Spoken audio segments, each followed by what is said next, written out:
meta de vida. Son tus promesas que me guían y firme estaré. Tengo esperanza en tu palabra. Eres mi roca y mi alma anclada está en la fe. Dios les bendiga a todos, queridos hermanos. Pueden tomar asiento. Imaginemos a un hombre llamado Saulo de Tarso. O pensemos en un momento en la vida de Saulo de Tarso, un ferviente fariseo que dedicó su vida o una buena parte de su vida a perseguir a los cristianos.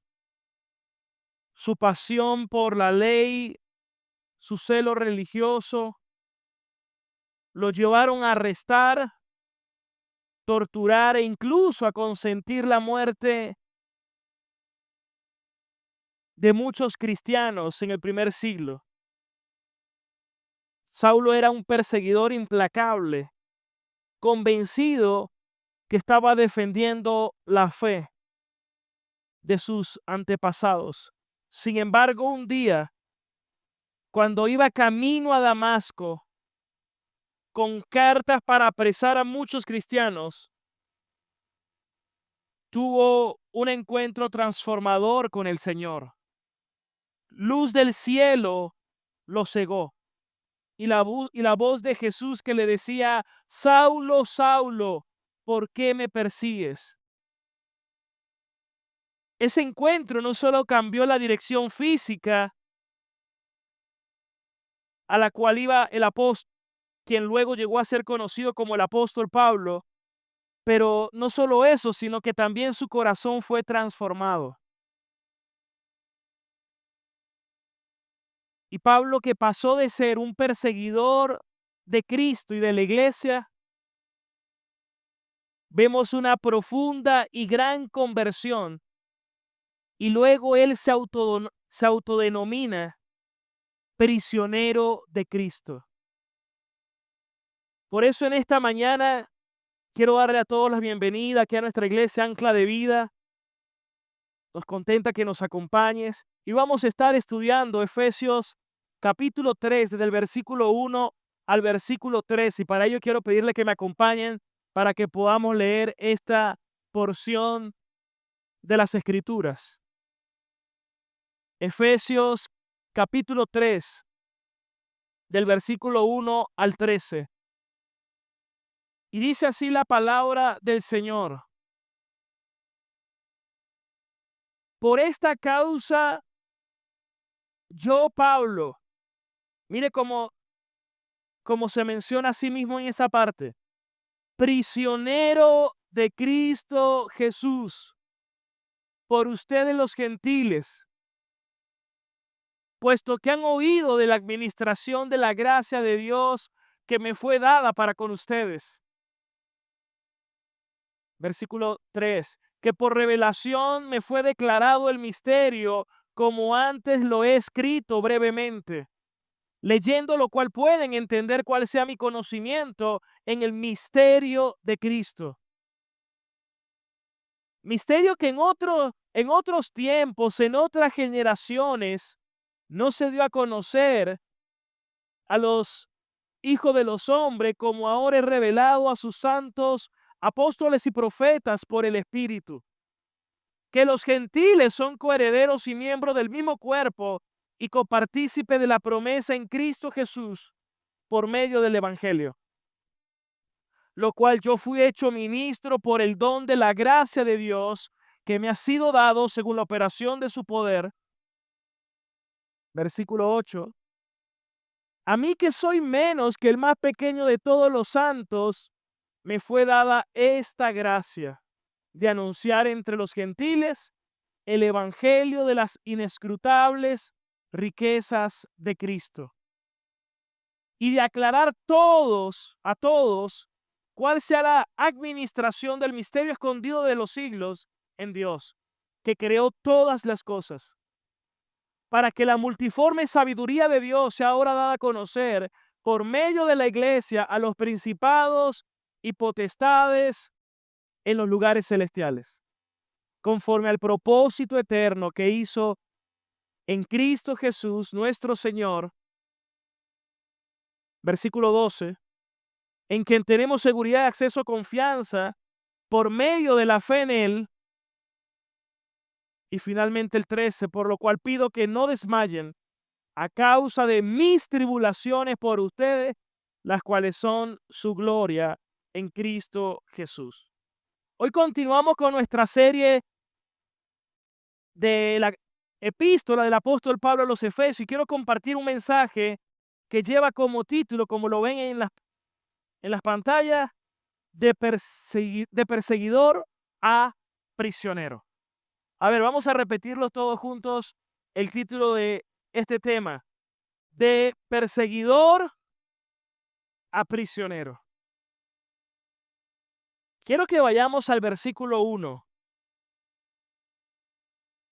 Una vez más, por esta causa yo, Pablo, prisionero de Cristo Jesús, por ustedes los gentiles. Lo primero que debemos caer en cuenta es que cuando Pablo escribió esta carta, él se encontraba preso. Y en esta carta que escribió desde la cárcel, abordó varios temas importantes para la iglesia. Temas de unidad, donde habla y hace mención acerca de la gracia y las riquezas de Cristo y del misterio del Evangelio. Pero algo que es notable es la transformación de Pablo. Cómo Pablo pasó de ser un recio perseguidor de los cristianos,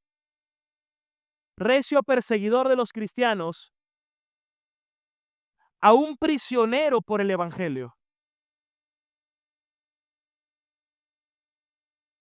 Lo cual es un poderoso testimonio de la gracia de Dios. Y yo quiero que pensemos por un momento en esto. Porque Pablo no solamente fue un terrible perseguidor de la iglesia. Pablo era un hombre sumamente estricto en cuanto a las observancias de la ley. Tenía un celo religioso bastante fuerte. Ese era Pablo. Pero ¿cómo es que logró pasar de ser ese perseguidor ahora a él llamarse prisionero de Cristo? Algunos pudieran pensar y decir, bueno, se llama prisionero porque está en la cárcel, pero él pudo haber dicho, soy prisionero de Nerón, por ejemplo. Pero él dijo, yo soy prisionero de Cristo. ¿Y saben por qué? Porque Pablo entendía que nuestro Dios es la causa primaria de todas las cosas. ¿A qué me refiero cuando digo que el Señor es la causa primaria de todas las cosas? Que absolutamente todo lo que sucede, todo lo que me acontece, está bajo el soberano cuidado y dirección de nuestro Dios. En otras palabras, no puede caer ni un solo cabello de mi cabeza sin el propósito del Señor, porque Él ha prometido que para los que amamos a Dios, todas las cosas nos van a ayudar para bien y para la gloria de su santo nombre. Él podía haber dicho, soy preso de Roma, pero él entendía que hasta eso está bajo el poder de Dios. Que hasta eso está bajo los designios del Señor. Y su situación de estar preso, él lo veía como un propósito de parte del Señor en su vida. ¿Habrá alguna enfermedad entre ustedes? ¿Habrá alguna coyuntura matrimonial? ¿Alguna situación que te ha estado aquejando fuerte en tu trabajo? Tú tienes que aprender a ver, escuchen bien, a ver cada situación de tu vida como parte de un propósito en Dios. La Biblia dice que Él no pondrá pruebas sobre nosotros que nosotros no podamos sobrellevar, porque cada prueba que el Señor permite en nuestra vida le ha puesto un límite donde el Señor ha dicho hasta aquí. Así pasó con Job. Fue Dios quien increpó a Satanás y le dijo: ¿de dónde vienes? Vengo de rodear la tierra. ¿Y has considerado, le dice Dios a Satanás, has considerado a mi siervo Job? Es más, quien lo trajo a colación fue Dios. ¿Has considerado a mi siervo Job, varón perfecto, temeroso de Dios, apartado del mal? No hay otro como él en toda la tierra. Satanás dice: ¿acaso teme Job a Dios de balde? ¿Acaso tú no lo has cercado, no le has dado bendición? Pero quítale eso para que vea cómo te va a maldecir. Y Dios dijo: puedes tocar esto excepto su vida no la tocas. Y salió Satanás de la presencia de Dios. Es decir, Satanás hizo hasta donde Dios le concedió y le permitió que hiciese. Aún Satanás le sirve a los propósitos eternos de nuestro gran, buen, glorioso y supremo Dios. Aleluya. Si no fuese así, entonces usted está poniendo en duda la soberanía de Dios. Porque no hay un solo átomo en el universo que esté gravitando fuera del poder soberano de Dios. ¿Cuántos dicen amén a esa palabra, hermanos? Cuando vamos a la Escritura, nos damos cuenta que Él es soberano por encima de todo. Por ejemplo, Job capítulo 5, versículo 18. Job capítulo 5,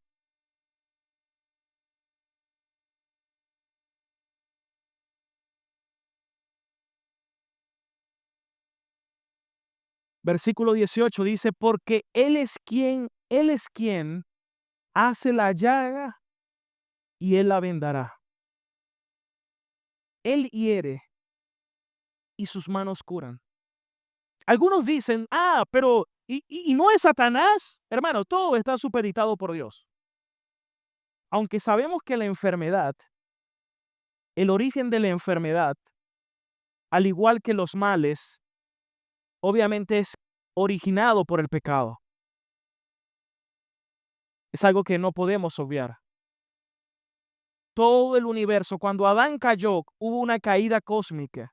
Todo el universo sufrió. Y por eso la primera ley de la termodinámica nos habla que todo va hacia la destrucción. Todos los días hay células en nuestro cuerpo que mueren. Por fuera nos vamos desgastando todos los días. Todos los días salen canas, todos los días hay células que mueren, vamos envejeciendo. Eso es producto de esta naturaleza. Pero todo eso sigue estando bajo el poder de Dios supeditado. Por eso Él dice: Él es quien hace la llaga, Él es el que la vendará, Él hiere y sus manos curan. Lo que está diciendo es que hasta la enfermedad está sujeta a Dios. Y cuando alguien se toma una medicina, la eficacia de esa medicina está supeditada a Dios si Él concede de que esa medicina surta el efecto deseado en el paciente. Porque es el Señor siempre quien tiene la última palabra. Por eso hermano, debemos encomendarlo delante de Dios. Como lo dice el proverbista Salomón: el caballo se alista para la batalla, pero la victoria viene de Jehová de los ejércitos. Aleluya.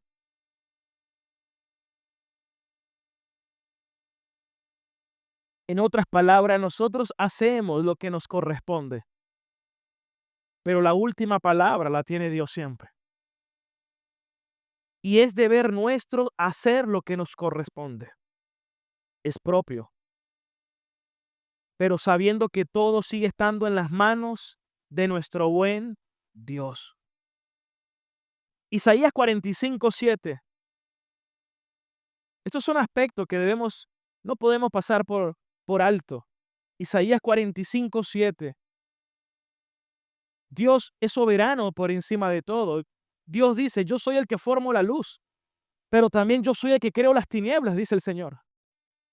La gente cree que solo Dios forma la luz. No, él es soberano sobre todo.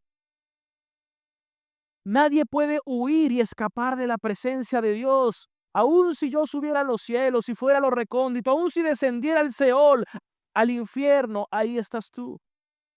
Solo que en el infierno está es la ira manifiesta de Dios. Pero nadie puede escapar de Dios. Y por eso dice que formo la luz y creo las tinieblas. Yo soy Dios quien hago la paz, pero también crea la adversidad. Porque Él es la causa primaria de todas las cosas. Solo con una salvedad. ¿Cuál es la salvedad?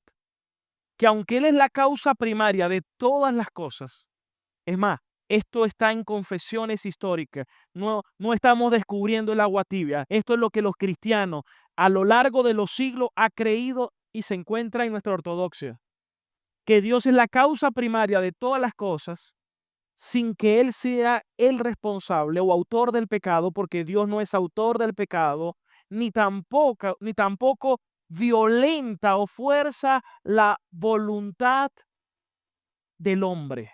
¿Qué quiere decir con eso? Y que las contingencias y causas secundarias Él las establece. ¿Qué quiere decir eso? Que el gran misterio detrás de todo esto es que Dios es soberano por encima de todo, pero al mismo tiempo el hombre sigue siendo responsable por sus propios pecados y por su propia obra. Y eso es un misterio. Y eso nos habla de cómo está Dios presente, hermanos, y al mismo tiempo cercano a cada uno de nosotros. Por eso Él es el Dios trascendente e inmanente. Trascendente porque aún los cielos, las estrellas, las llama por su nombre. Imagínate que existen billones de millones de estrellas. Eso es un número que no nos cabe en la cabeza. Y a todas las llama por su nombre. Ese es nuestro Dios. Pero también es el Dios que está cercano a cada uno de nosotros y que nos atrajo por su gracia hacia Él. Por eso podemos decir, como decía David, ¿quién es el hombre para que tú tengas memoria de Él? Hermanos, toda la gloria sea para nuestro gran y glorioso Dios. Aleluya.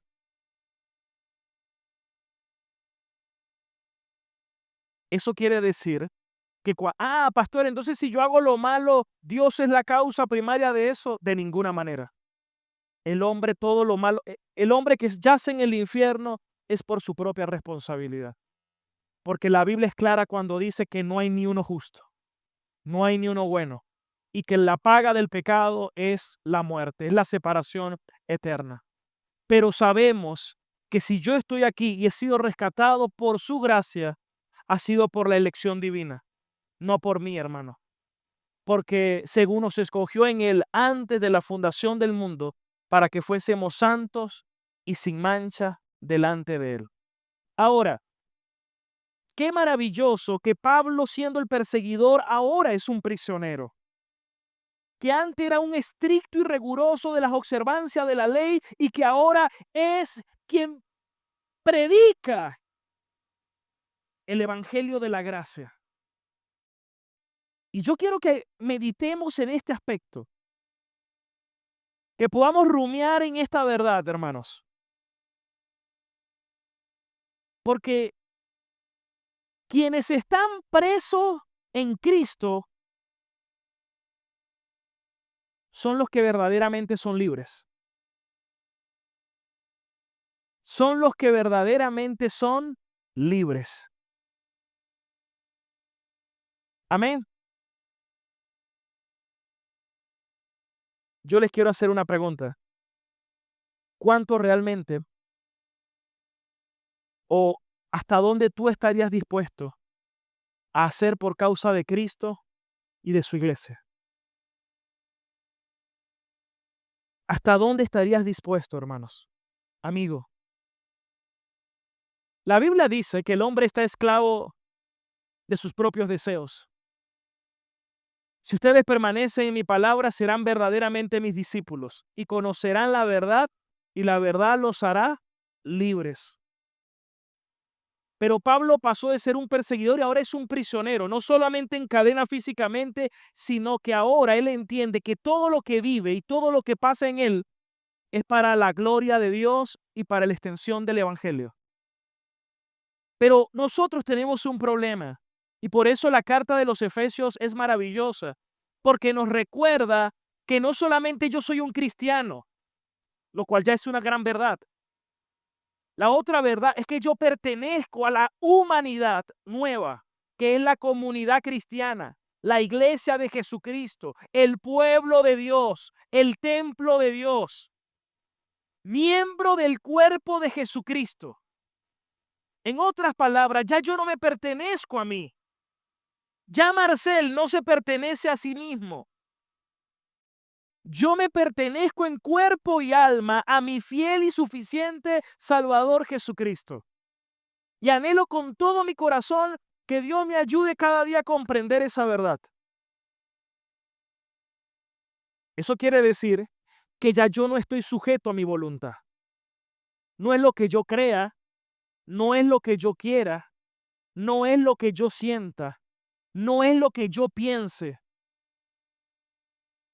Si alguien todavía dice que está en Cristo y sigue pensando de esa manera, hermano, realmente no se ha convertido como tiene que ser. Porque la conversión abarca a someter nuestra voluntad continuamente al Señor. Obviamente podemos tener resistencia y seguro, hermano, todos los días ejercemos resistencia. Es más, mi mayor lucha conmigo mismo es cada vez que ejerzo resistencia al Señor por los pecados residuales que aún quedan en nosotros a pesar de nuestra justificación. Pero la buena noticia es que la obra que el Señor comenzó, Él la va a perfeccionar.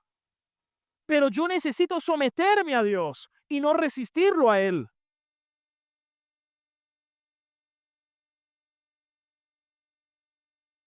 No es lo que tú creas, no es lo que tú quieras. La pregunta es, Señor, ¿cuál es tu voluntad? Tenemos que hacer como dicen las confesiones históricas.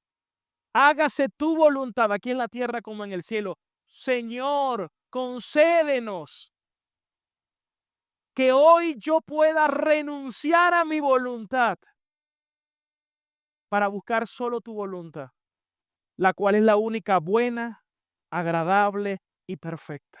Y que yo pueda tener esa disposición de obedecer, así como los ángeles en el cielo la tienen en hacer tu voluntad.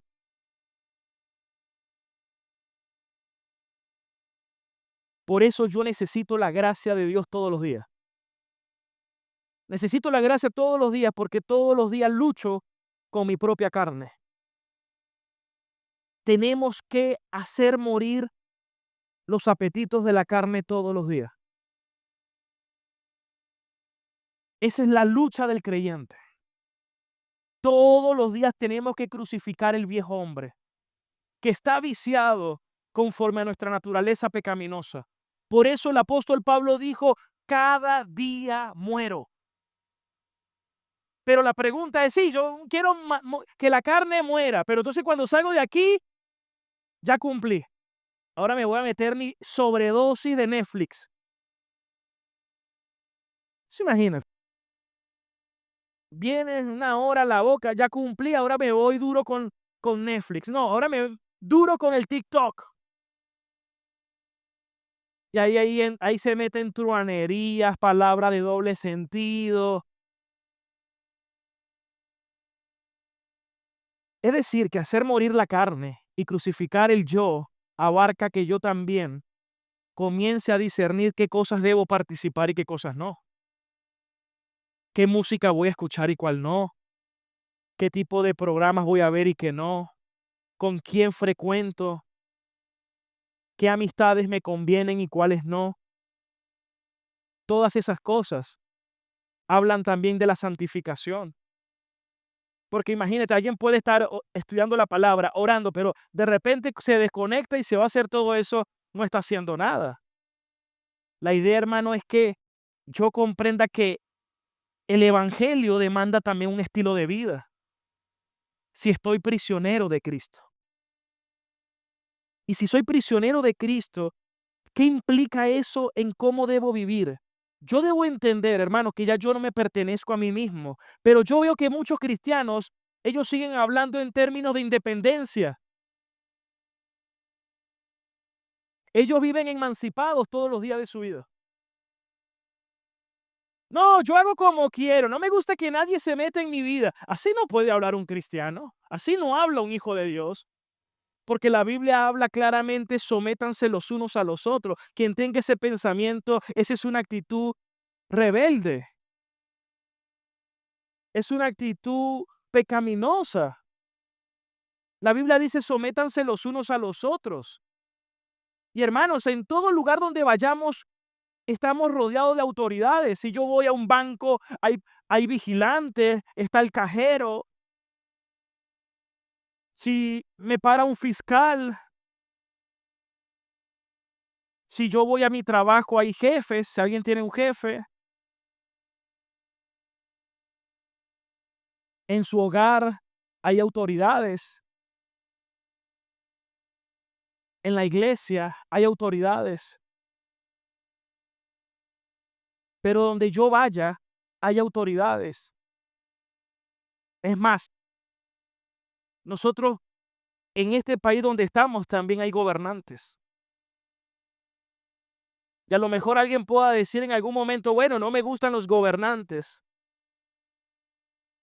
Pero la Biblia dice en Romanos 13:1, sométanse a toda autoridad, porque no hay autoridad sino puesta de parte de Dios.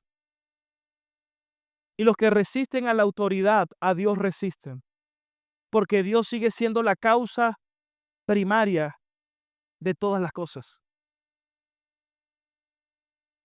Vamos a leerlo, Romanos capítulo 13, versículo 1. Sé que nuestra naturaleza pecaminosa odia someterse. Ella quiere ser independiente. Ella quiere decir, yo hago lo que yo quiero. Pero Dios es la autoridad suprema y Él delega autoridades para el orden. Sométase toda persona a las autoridades superiores, porque no hay autoridad sino de parte de Dios, y las que hay por Dios han sido establecidas. Versículo 2. De modo que quien se opone a la autoridad, lo establecido por Dios, resiste, y los que resisten acarrean condenación para sí mismos. Entonces, yo debo entender que Dios está detrás de todo. Y a lo mejor alguien dice, pero pastor, y si es muy hostil. Bueno, crean que no va a ser más hostil que cuando el imperio romano era quien ejercía dominio en aquellas comunidades en las cuales fue escrito. Yo debo entender que si Dios lo ha permitido así soberanamente es para su propósito. Y Él tiene un tiempo para cada situación. Dios es bueno, Dios es justo. Y Él ha prometido que para los que amamos a Dios, todas las cosas nos ayudan para bien. Yo debo darle gracias a Dios y entender que aunque muchas cosas que suceden no son conforme a su beneplácito, pero de igual manera, si Dios lo ha permitido así, yo debo entender y debo darle gracias a Dios por todas las cosas. Entender que Él tiene la última palabra y Él juzgará todo en su debido momento. Gloria a Dios.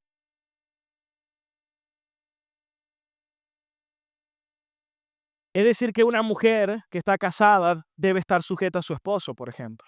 Eso no significa que tenga que obedecer en todo, porque si le manda que le obedezca en cosas que la Biblia prohíbe, ella puede decirle respetuosamente a su esposo: mi amor, te respeto, pero realmente no puedo ser copartícipe de esto porque mi obediencia primera, principal debe ser a Dios. Note cómo le habló con respeto, pero si ella habla así toda envalentonada, no se está resistiendo al esposo solamente, se está resistiendo a Dios, que fue quien estableció la autoridad. Y es fácil murmurar en momentos como eso. La tendencia de la carne es murmurar contra la autoridad, molestarse. Lo que es del espíritu es morir y someterse. Eso sí es. Cualquiera del mundo se va a envalentonar también, pero del mundo que se sometan con humildad, eso es una obra del espíritu. Esa es una obra de Dios. Ese es para la gente espiritual. Porque lo natural es rebelarse, es manifestar el enojo, la carne, el molestarse, el protestar. Eso es lo normal. Cualquiera con esto lo hace. Pero morir al yo, hermanos, eso es del Señor.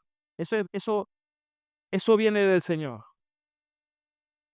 Eso es ser prisionero también de Cristo. Es negarnos a nosotros mismos por amor a Cristo. Mi temperamento es, es impetuoso. Pero hubo veces que me sucedieron cosas. Recuerdo una vez que aquí al lado antes que alquiláramos esta parte, había un inquilino, pero que a veces era un poco prepotente. Y bueno, una vez tenía una situación donde me quiso hablar golpeado y a la carne no le gusta que uno le hablen golpeado. Entonces uno se incomoda y también quiere como que incomodarse también, ¿no? Pero en una de esas él no entendía, teníamos una situación de remodelación en esta parte, no podíamos en otro horario, y yo lo había comunicado, y él siguió molestándose. Yo le decía: no puedo parar ahorita porque es por tanto tiempo, pero después yo te doy el espacio para que hagas todo, por el tema del ruido. Ya yo había anticipado eso. Pero bueno, se molestó en ese momento y empezó a alzar la voz. Y yo le decía que me bajara la voz, que yo le estaba escuchando. Pero como me seguía gritando, hubo un momento donde yo me levanto bravo, como que no me estés gritando, ¿vale? Y en ese momento me pasó la película. ¿Qué vas a hacer? Me pasó rapidito, como ¿qué vas a hacer? En la película como que adelanté y retrocedí, me vi y, y de la impotencia me empezaron a salir las lágrimas. Y le dije: tranquilo, hermano, perdóname. Le di la mano y me fue a llorarle a Dios. Pero que un hombre, imagínese esa impotencia, pero yo me di cuenta que yo no me pertenezco a mí mismo. Yo hago eso y voy a afectar no solamente a mí, voy a afectar a toda una iglesia, el testimonio, el pueblo de Dios. Yo no me debo a mí mismo. Yo tengo que manifestar es a Cristo. Por eso mi mayor lucha es con mi propia carne. Mi mayor lucha es conmigo mismo. Vuelvo y repito. Los que me conocen saben que si yo tengo que hablar con alguien, yo se lo voy a decir. Y si me toca hacer algo, hermano, yo lo hago. Para mí eso es fácil. Lo difícil para mí es callar, morir, ceder, pero necesitamos someternos al Señor y decir: ya no vivo yo, sino ahora vive Cristo en mí y me someto a Cristo. No es lo que yo quiera, no es como yo quiera, es conforme a la voluntad del Señor, hermano, y que Dios nos ayude en su gran amor e infinita misericordia. Gloria a Dios. ¿Cuántos se someten a Cristo? A ver, levanten la mano. ¿Cuántos se quieren someter a Cristo? A los que no levantaron la mano es porque no le da la fe todavía. Otra vez, ¿cuántos? Amén. Gloria a Dios. Sé que es fácil levantar la mano, ¿verdad? Lo duro es, si- lo duro es morir a cada situación y continuamente. Amén. Pero es importante esto. Es más, hasta para eso. Uno dice algo y la naturaleza carnal no le gusta que uno le diga nada. No lo digo por usted, lo digo por nuestra naturaleza. Eso es algo a todos. Pero ¿cuántos están conscientes que necesitamos morir todos los días? Y escuchen, ustedes tienen que identificar quiénes son autoridades, porque a nosotros por naturaleza pecaminosa nos cuesta someternos a las autoridades. Y todo que represente una figura de autoridad posiblemente va a ser un choque en nosotros. Llámese papá, llámese un gobernante, llámese el jefe. Le pido a Dios que nos ayude a todos. Que podamos decir, soy prisionero de Cristo, por Cristo y de Cristo. Ahora, piense en cuántas cosas usted puede hacer por amor del Evangelio. ¿Por qué le digo esto? Porque Pablo estaba preso por causa de Cristo. Y nosotros todavía, es más, Venezuela tiene aspectos muy positivos. Te voy a decir uno, que a veces la gente no valora. Aquí en Venezuela se predica el Evangelio todavía con facilidad. Porque hay países donde usted no puede ir tocando la puerta a predicarle a Cristo, no, se lo prohíben. Usted en Estados Unidos, usted no se puede parar en cualquier parte a predicarle hacia la gente así nomás. Es más, hay países, usted va a un país cercano como Colombia y usted pasa por una plaza a cierta hora y ve la gente fumando marihuana, etcétera. Así con libertad, porque tienen sus dosis reglamentadas. Nosotros eso no lo vemos aquí. El tema de lo que llaman la igualdad de género y todo ese movimiento, aquí en Venezuela, eso está por, por la gracia de Dios, eso está todavía resistido hasta el día que Dios lo dirige en su voluntad. Pero aún eso aquí en Venezuela, eso está frenado. En otros países es terrible, eso está desatado. Y esas son cosas que a veces no nos damos cuenta. Y ¿sabe qué otra? Esa libertad a veces hasta con el tiempo. En otros países no tiene tiempo. Es trabajar, trabajar, trabajar, dormir y vuelve a trabajar. Y que usted tenga tiempo para buscar al Señor, ya eso es una riqueza. Y usted debería darle gracias a Dios por esas cosas que normalmente, porque es que a veces lo carnal, lo natural es criticar lo que no tenemos, es quejarnos por lo que no tenemos en vez de darle gracias a Dios por lo que sí tenemos.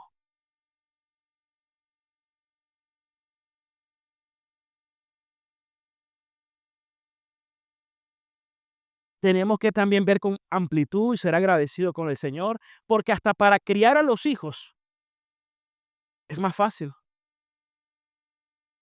No ven eso por desatado.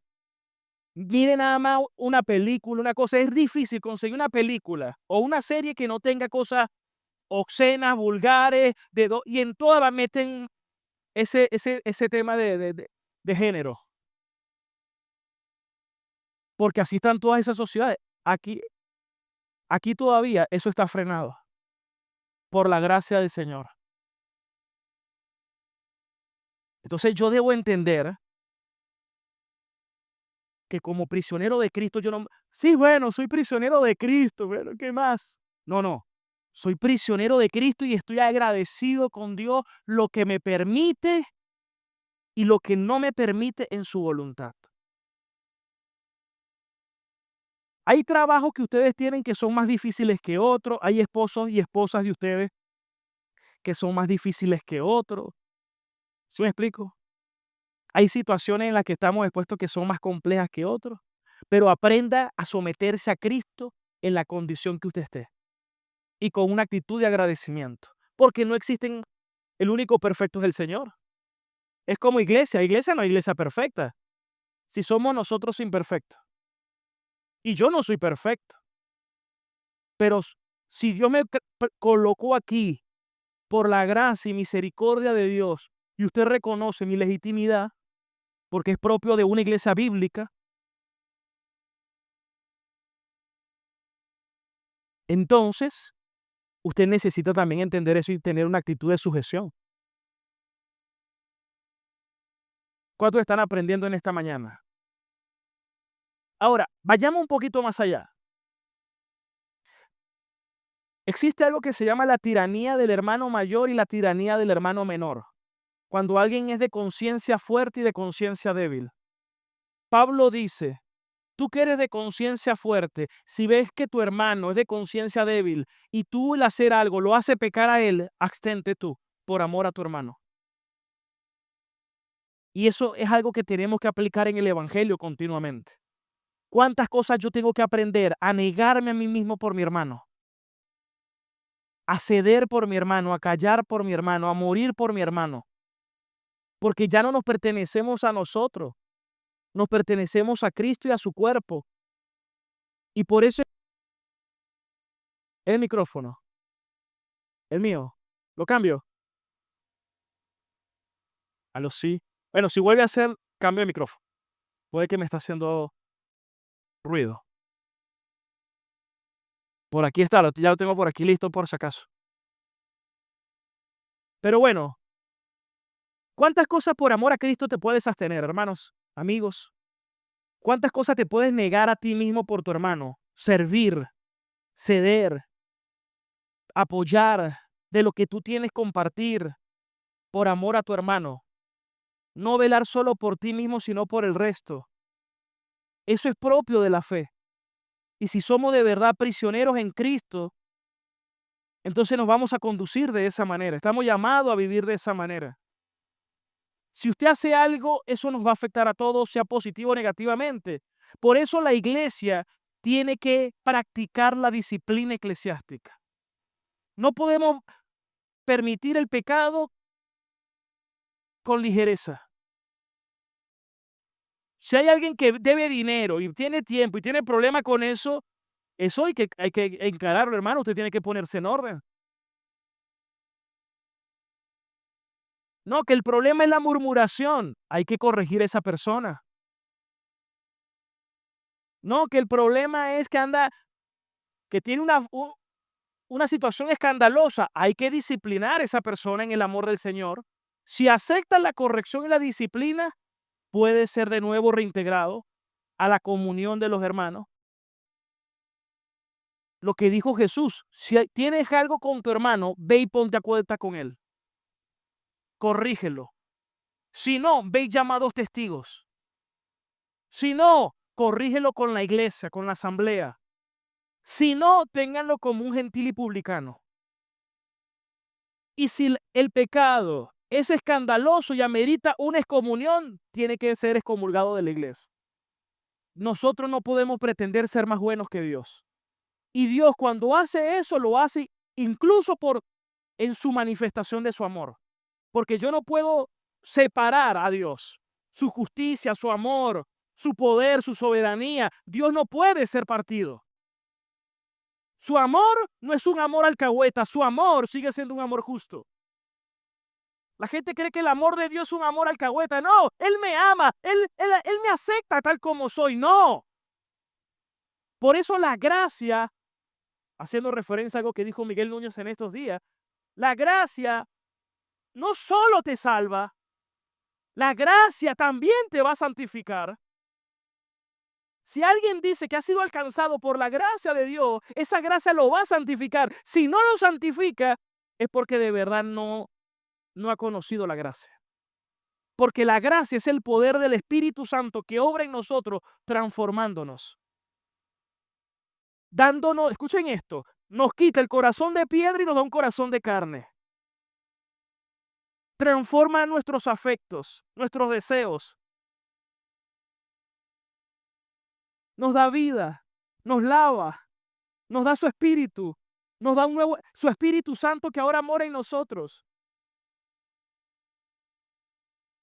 Cuán árbol malo lo volvió ahora un árbol bueno, porque ahora puedo producir buen fruto que antes no podía.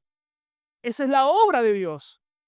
Por eso, si alguien no da buen fruto, es porque no ha sido alcanzado por la gracia de Dios, porque por sus frutos serán conocidos.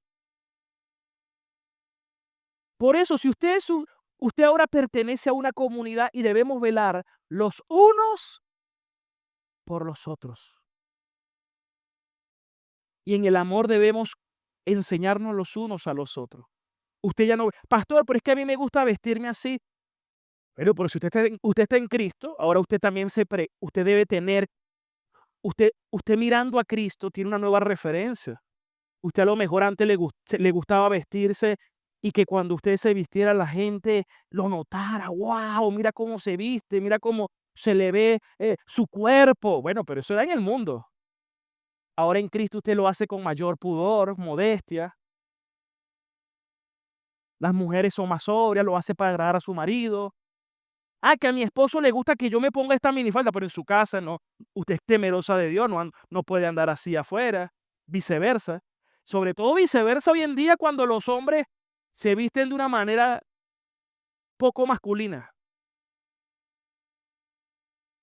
Porque el evangelio demanda un estilo de vida.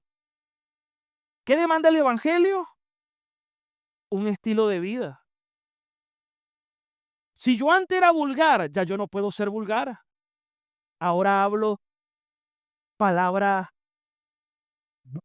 una buena palabra sazonada que edifica a los oyentes. No un lenguaje soez, vulgar, no.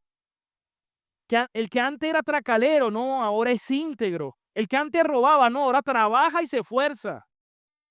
El que antes era flojo, ahora es diligente.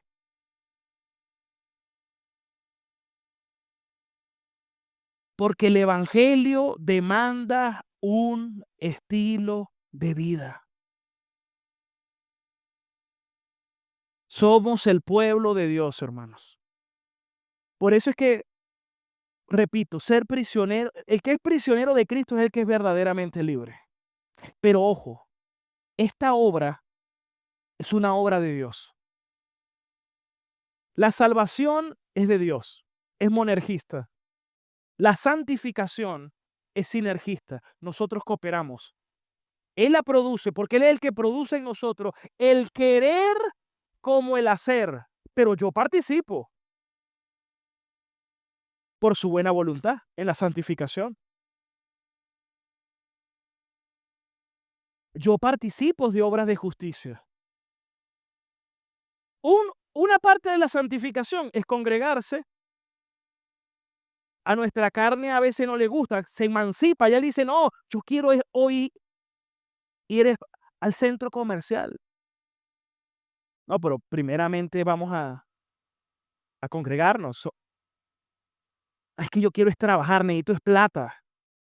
Estamos en diciembre, no, pero yo me someto a Cristo. Hermano, la vida cristiana no es difícil de vivir. Es imposible. La única manera de poder vivirla es por la gracia de nuestro Señor Jesucristo.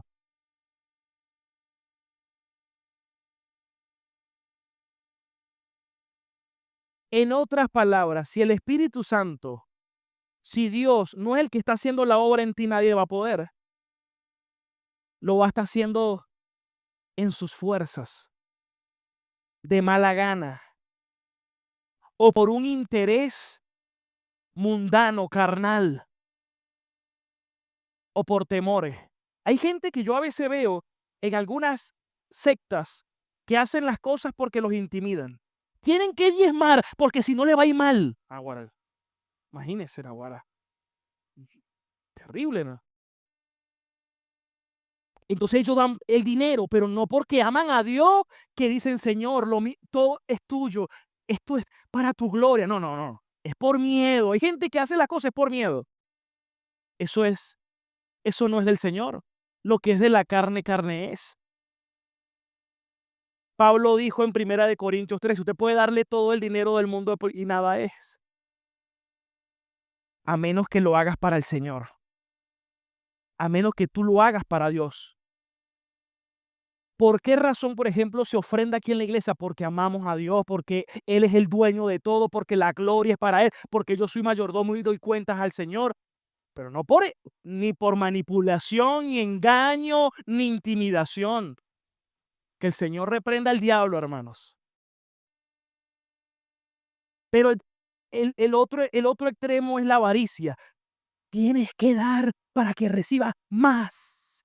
Sí, es verdad, yo quiero más, más, más. Voy a dar más entonces Pero si lo que te motiva es la avaricia, también está mal. Porque yo doy, hermano, porque cuánto Dios, más bien Dios cuánto me concede. Todo lo mío le pertenece a Él. Todo lo que me ha dado, no tengo nada que yo no haya recibido. Todo lo que hago tiene que estar motivado por amor a Cristo. Y el que no da muchas veces porque necesita ser libre del temor. Pero el perfecto amor de Dios echa fuera todo temor. Que conozca verdaderamente del amor de Dios. Esa es la oración. Para que sea libre de ese temor. Pero hay gente que en las iglesias los tienen, en sectas, los tienen es manipulados.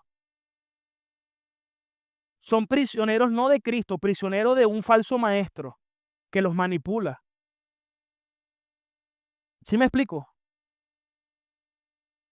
Pero no debe ser nuestro caso. Nuestro caso es por amor a Cristo. Yo simplemente hoy le estoy mostrando y aplicando aspectos ap- aplicativos del primer versículo. Son 13. No voy a predicar. El primero lo prediqué totalmente diferente al segundo, aunque tengo todo aquí, pero no me había pasado eso desde hace mucho tiempo. Pero sí les digo, mis queridos hermanos, que lo que nos debe motivar a todo debe ser el amor del Señor. Y hasta el amor es originado por Dios. Dice Romanos 5:5 que el amor de Dios ha sido derramado en nuestros corazones. Es decir, el amor con el cual debo amar al Señor y a mi prójimo es imbuido por Dios mismo. Por eso es que es con esa clase de amor que puedo someterme, que puedo servir, y yo debo ver todo como un privilegio. El servir en amor es un privilegio. El predicar es un privilegio, el ser cristiano es un privilegio, el padecer por Cristo es un privilegio, el ofrendar es un privilegio, el hacer todo, hermano, es un privilegio, porque no merecíamos. Estábamos alienados, alejados de Dios, alejados de su pueblo, pero nos hizo pueblo, nos hizo copartícipes. Por eso yo debo permanecer en Él y Él en mí. El que permanece en mí, yo en Él, es el que va a dar fruto. Como dice la confesión de el catecismo de Heidelberg, dice, es imposible para aquel que ha sido injertado en Cristo que no produzca frutos de santidad y justicia. Es imposible. Si alguien está en Cristo, Él va a dar fruto. Él va a producir fruto. Es natural, porque está en Cristo. Si alguien verdaderamente está en Cristo, es imposible que no dé fruto de santidad y justicia. Va a querer santificarse, va a querer buscar más a Dios. Como usted le dice, no venga y más va a venir. Mientras que hay gente que a veces pareciera que quiere estar, vamos, te esperamos. Es porque todavía, hermanos, posiblemente no les ha amanecido. Todavía puede que a lo mejor no han recibido la iluminación y la comprensión de la verdad. Pero oro para que también les amanezca, como dice Isaías. ¿Cuántos están aprendiendo en esta mañana? Pasemos al versículo, vamos a ver cuánto logro dar. Efesios 3:2. Escuchen esto. Efesios 3:2, ok. Aquí este sí se traduce mejor como puesto que han oído de la administración de la gracia de Dios que me fue dada para con ustedes. Versículo 3. Que por revelación me fue declarado el misterio, como se lo había dicho anteriormente. Pablo dice que el evangelio, el misterio del evangelio, le fue revelado a Pablo y a los santos apóstoles de Dios y los que los apóstoles validaron como profetas de la iglesia primogénea que estaban haciendo cuando establecieron el fundamento, que son las doctrinas fundamentales que sostienen la iglesia. ¿Dónde lo dice? Mira lo que dice Gálatas 1:5. Gálatas 1:5.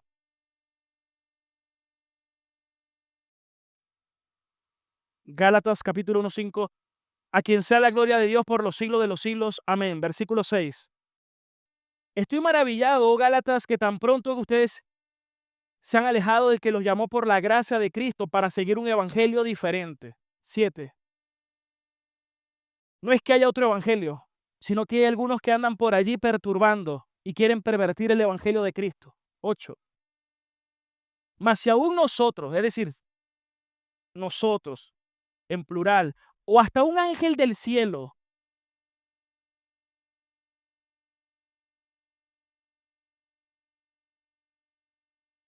os anunciara otro evangelio diferente, mormones o Mahoma, no, que se le apareció un ángel, no, hermano, si venga un ángel, eso ya Pablo lo dijo.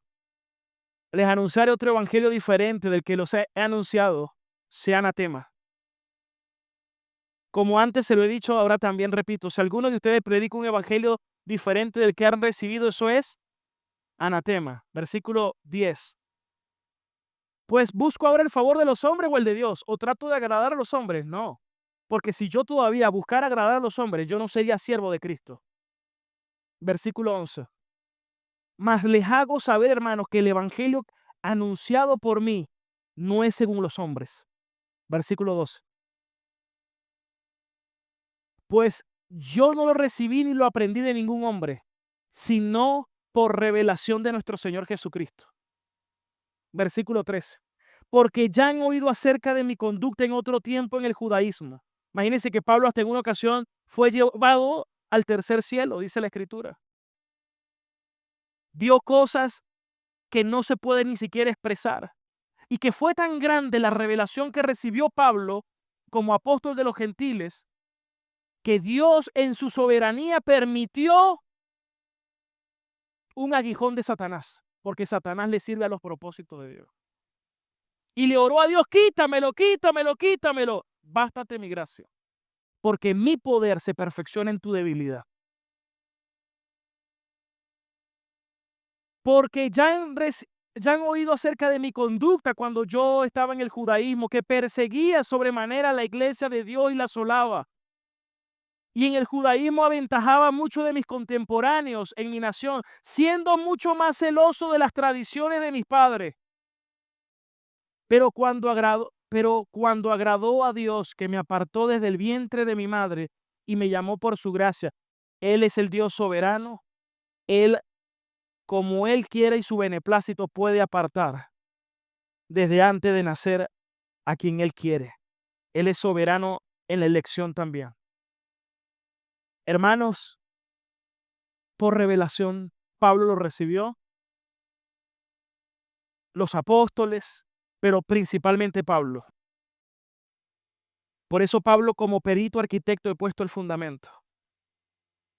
Ahora, vamos a Efesios 3:6, porque ese versículo 6 es clave. Ahí está resumido el misterio. Vamos a ver cuál es el misterio. Efesios 3:6. Que los gentiles, o vamos a leerlo desde el 5 para que vean la secuencia. Misterio que en otras generaciones, escuchen bien, Pablo está diciendo, este misterio que yo les traigo, en otras generaciones, profetas del Antiguo Testamento, no se le dio a conocer, como ahora sí es revelado a los santos apóstoles y profetas por el Espíritu. Miren lo que dice Primera de Pedro 1:10, refiriéndose a eso mismo. Primera de Pedro 1:10. El apóstol Pedro dice, Primera de Pedro 1:10. Ya vamos a volver a Efesios 3:5.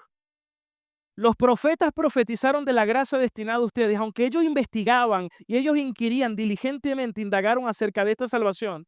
Versículo 11. Ellos escudriñaban y se preguntaban qué persona y en qué tiempo, indicado por el Espíritu de Cristo que estaba en ellos, el cual anunciaba de antemano los sufrimientos de Cristo.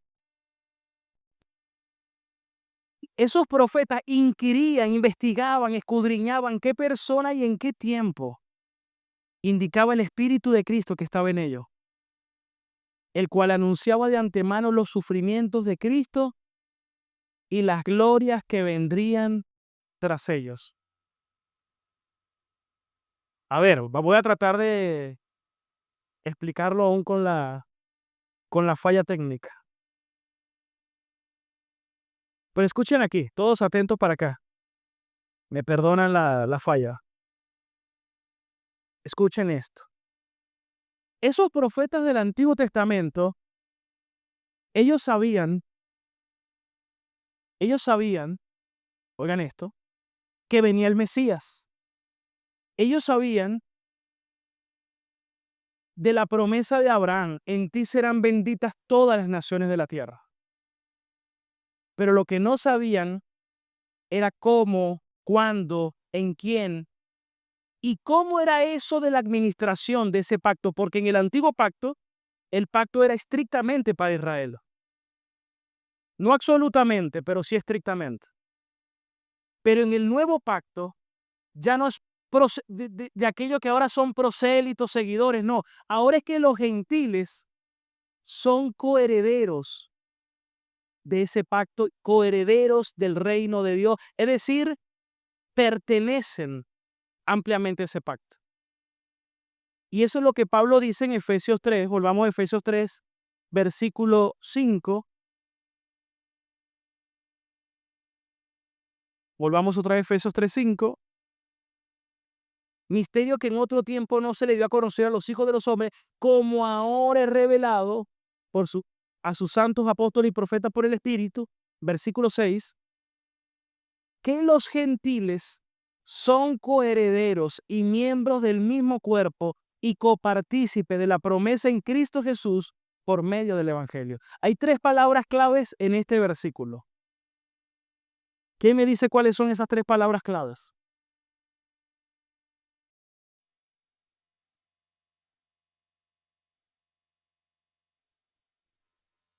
Bueno, coherederos y copartícipes son los que son del pueblo de Dios.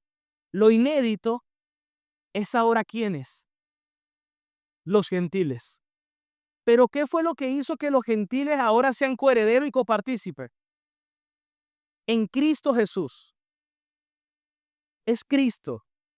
¿Y qué hizo Cristo para que ellos fueran copartícipes, los gentiles? El Evangelio. Tres palabras clave: gentiles, Cristo Jesús o Cristo y Evangelio. Hermanos, esa es nuestra herencia. ¿Qué les estaba diciendo Pablo a ellos? Gentiles, ya ustedes no son de segunda clase. Ahora ustedes son herederos, copartícipes. Ustedes son el pueblo de Dios. Ustedes ahora son hijos de Dios, por la gracia de nuestro Señor Jesucristo.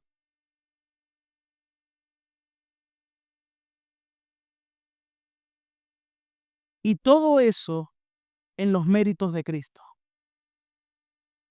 Es que la gente, hermano, da muchas cosas por obvio. Por ejemplo, la gente hoy llama a Dios Padre Pero para que alguien llame a Dios Padre, tuvo que haber sido adoptado como hijo. Y la adopción de ser hijos de Dios es por medio de Cristo. Todas esas son riquezas que nosotros tenemos es por Cristo. Y que los gentiles no tenían acceso a eso. Es más, a Jesús lo llamaban blasfemo por decir que Dios era su Padre. Ahora nosotros por Cristo podemos llamar a Dios Padre y que Él sea nuestro Padre. Es por Él. Y nosotros los gentiles que estábamos lejos de Dios, fuimos acercados a Cristo, a Dios y a su pueblo por Cristo, por medio del Evangelio. Voy a saltar al versículo 13 para terminar. Ustedes en su casa repasan del 7 al 13. Pero el 13 Pablo termina diciendo, por lo cual pido que no desmaya a causa de mis tribulaciones por ustedes, las cuales son su gloria. ¿Saben algo? Hermanos, el Evangelio demanda un estilo de vida. ¿Y sabe qué significa eso? Que implica también que nosotros nunca debemos desmayar por nada. Es más, Pablo aquí habla a causa de mis tribulaciones. Pero incluso cuando nosotros padecemos, debemos darle gloria a Dios, que Él pueda ser glorificado aún en nuestros padecimientos. Y Pablo se sentía privilegiado por ser atribulado Él para el beneficio de los gentiles. Por eso, como última aplicación, ¿qué estás dispuesto en amor?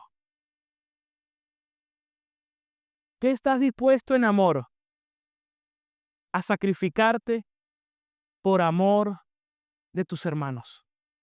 ¿Qué estás dispuesto en amor a sufrir por tu hermano? ¿Qué estás dispuesto en amor a padecer por tu hermano?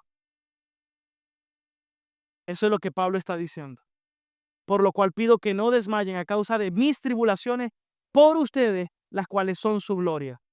Hermanos, qué privilegio cuando por amor a Cristo podemos sufrir y padecer y que eso termine siendo bendición para que más personas puedan llegar a nuestro Señor Jesucristo. Amén.